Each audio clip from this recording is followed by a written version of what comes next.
الله وبركاته. الحمد لله والصلاة والسلام على أشرف المرسلين وعلى آله وصحبه أجمعين. അല്ലാഹു സുബ്ഹാനഹു വ തആല നമ്മുടെ നോമ്പുകളും നമസ്കാരങ്ങളും മുഴുവൻ ഇബാദത്തുകളും അല്ലാഹു സ്വീകരിക്കുമാറാകട്ടെ. നമ്മുടെ കുറവുകൾ, വീഴ്ചകൾ, പാപങ്ങൾ മുഴുവൻ അല്ലാഹു തആല പരിപൂർണമായി പുറത്തു മാപ്പാക്കി നമ്മുടെ സജ്ജനങ്ങളിൽ നാം ഏവരെയും അല്ലാഹു ഉൾപ്പെടുത്തി അനുഗ്രഹിക്കുമാറാകട്ടെ. പരിശുദ്ധമായ റമളാനിലെ നോമ്പ് നഷ്ടപ്പെട്ടു പോകുന്ന, മുറിഞ്ഞു പോകുന്ന കാര്യങ്ങളെ സംബന്ധിച്ചാണ് നാം ചർച്ച ചെയ്തത്. അതിൽ 2-3 കാര്യങ്ങൾ നാം പഠിക്കുകയുണ്ടായി. അത് ഏതൊക്കെയാണെന്ന് നമുക്കൊന്ന് പറയാൻ പറ്റും. നമ്മൾ തുടക്കം മുതൽ നോമ്പ് നഷ്ടപ്പെട്ടു പോകുന്ന കാര്യങ്ങൾ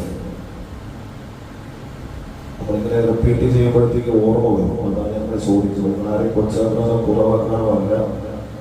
നോമ്പ് കുറഞ്ഞു പോകുന്ന കാര്യങ്ങൾ നമ്മുടെ ജീവിതത്തിൽ അറിഞ്ഞിരിക്കേണ്ട വളരെ പ്രധാനപ്പെട്ട കാര്യങ്ങളാണ്.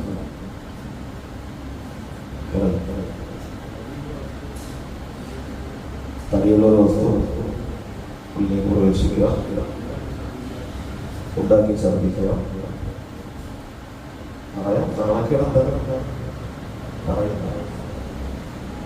മൂന്നാമത്തെ കാര്യം നമ്മൾ അതിന്റെ വിശദീകരണം നമ്മൾ പറഞ്ഞത്. അതെ, ഭാര്യ-ഭർത്തൃ ബന്ധത്തിലേക്ക് ഏർപ്പെടുക.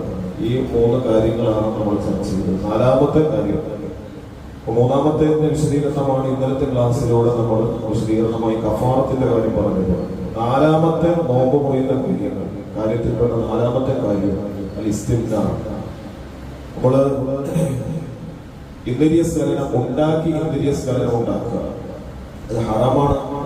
നോമ്പിന്റെ സമയത്ത് അല്ലെങ്കിലും മുഷ്ടിമൈഥുനം എന്ന് നമ്മൾ മലയാളത്തിൽ പറയുന്നു. അത് സാധാരണ രീതിയിൽ ഹറാമാണ്. അപ്പൊ നോമ്പിന്റെ സമയത്ത് ഒരാൾ ഇത്തരത്തിൽ മുഷ്ടിമൈഥുനം പോലുള്ള പ്രവർത്തനങ്ങൾ കൊണ്ട് ഒരാള് സ്ഖലനം ഉണ്ടാക്കി കഴിഞ്ഞാൽ അത് കാരണമായിട്ട് അയാളുടെ നോമ്പ് നഷ്ടപ്പെടും. അത് പല രീതിയിൽ ചെയ്യും. ഒന്നുകിൽ തന്റെ ഭാര്യയോടുകൂടി ഇണങ്ങി ചേർന്ന് ഭാര്യയെ കെട്ടുപിടിച്ച് അല്ലെങ്കിൽ ചുംബനം നൽകി നോമ്പ് മുറിയുന്ന തരത്തിലുള്ള വുളു മുറിയുന്ന തരത്തിൽ മറയില്ലാതെ തന്റെ ഭാര്യയെ ചേർത്ത് വിളിക്കുകയോ അല്ലെങ്കിൽ ഭാര്യയ്ക്ക് ചുംബനം കൊടുക്കുകയോ, അപ്പൊ ഇങ്ങനെ വുളു മുറിയുന്ന തരത്തിലുള്ള രീതിയിലൂടെയാണെങ്കിലും മറയില്ലാത്ത രീതിയിലാണെങ്കിൽ അഥവാ വുളു മുറിയുന്ന തരത്തിലുള്ള രീതിയിലൂടെയാണ് ഈ പ്രവർത്തനം കൊണ്ട് സ്ഖലനം ഉണ്ടാക്കിയെങ്കിലും നമ്മുടെ നോമ്പ് അതിലൂടെ നഷ്ടപ്പെട്ടു പോകും. അതുപോലെ തന്നെ പിന്നെ മറയില്ലാത്ത മറ ഉള്ള രീതിയിൽ ഒരാൾ ഭാര്യയെ നോക്കിക്കൊണ്ടിരിക്കണോ അല്ലെങ്കിൽ അങ്ങനെ എന്തോ ചിന്തിച്ച് അറിയാതെ സ്ഖലിച്ചു പോയാൽ ഒന്നുകിൽ അത് നോട്ടം കൊണ്ട്